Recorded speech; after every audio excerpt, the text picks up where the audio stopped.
حکیم الامت حضرت مولانا تھانوی رحمۃ اللہ علیہ فرماتے ہیں کہ ایک غریب آدمی تھا، غربت بہت زیادہ اس کے پاس تھی، وہ جیسے تیسے اپنی زندگی گزار رہا تھا دال روٹی کھا کر کے۔ ایک دن وہ مرغی کا گوشت لاتا ہے اور بیوی کو پکانے کے لیے دیتا ہے۔ 6 مہینے اس نے دال اور سبزی میں گزارے۔ 6 مہینے کے بعد جب اس کے پاس وسعت ہوئی تو مرغی لے کر کے آیا اور بیوی کو پکانے کے لیے دیا۔ بیوی نے کھانا تیار کیا، سالن تیار کیا۔ جب کھانے کے لیے وہ بیٹھا تو کھانے میں یعنی سالن میں نمک تیز ہو گیا۔ ایک تو 6 مہینے تک اس کے پاس قدرت نہیں تھی، طاقت نہیں تھی، پیسہ نہیں تھا کہ وہ گوشت کھا سکے، اور 6 مہینے کے بعد جب وہ لے کر کے آتا ہے اور وہ تیار کیا جاتا ہے تو اس میں نمک زیادہ ہوتا ہے۔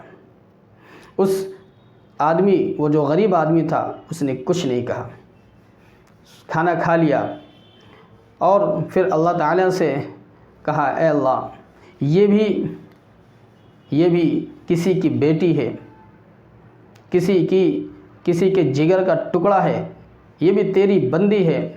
اگر اس کی جگہ پر میری بیٹی ہوتی، میرے جگر کا ٹکڑا ہوتی اور اس سے یہی غلطی ہوتی کہ وہ کھانا تیار کرتی، سالن میں نمک زیادہ ہوتا، تو میں یہ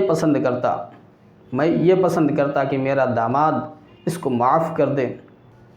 اے اللہ میں اس کو تیری رضا کے لیے معاف کرتا ہوں۔ کچھ عرصہ بعد اس کا انتقال ہو گیا۔ ایک بزرگ نے خواب میں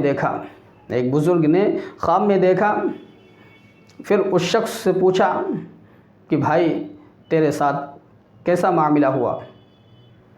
تو اس نے عرض کیا، اس نے بتلایا کہ جب اللہ سے میری ملاقات ہوئی، میری پیشی ہوئی، تو اللہ نے مجھ سے کہا کہ تو نے فلاں گناہ کیا، فلاں گناہ کیا، اللہ نے گناہ گنوائے۔ میں یہ سمجھا کہ اب تو میری ہلاکت قریب ہے، مجھے دوزخ میں جانا ہوگا۔ پھر اللہ نے کہا کہ میں نے تجھ کو معاف کیا۔ اللہ تعالیٰ نے فرمایا کہ میری فلاں بندی تھی جو تیری بیوی تھی، اور اس نے کھانا تیار کیا تھا جس میں نمک زیادہ تھا، 6 مہینے کے بعد تو گوشت لے کر کے آیا، اس کو تیار اس نے کیا اور اس میں بھی نمک زیادہ ہو گیا، تو نے اس سے کچھ نہیں کہا، تو نے میری رضا کے لیے اس کو معاف کر دیا۔ اس ایک عمل کی وجہ سے میں تجھ کو معاف کرتا ہوں۔ اپنی بیٹی جب دوسرے کے پاس ہوتی ہے اور داماد کچھ کہہ دے تو فوراً اس کا حل ڈھونڈتے ہیں،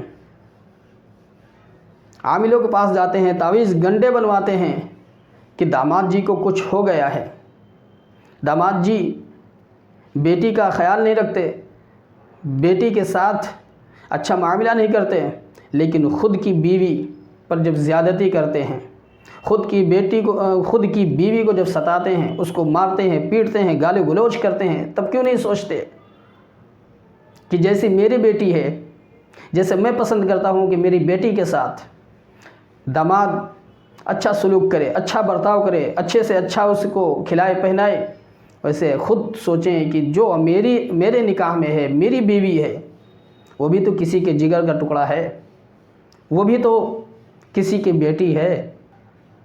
جیسا کرو گے ویسا پاؤ گے۔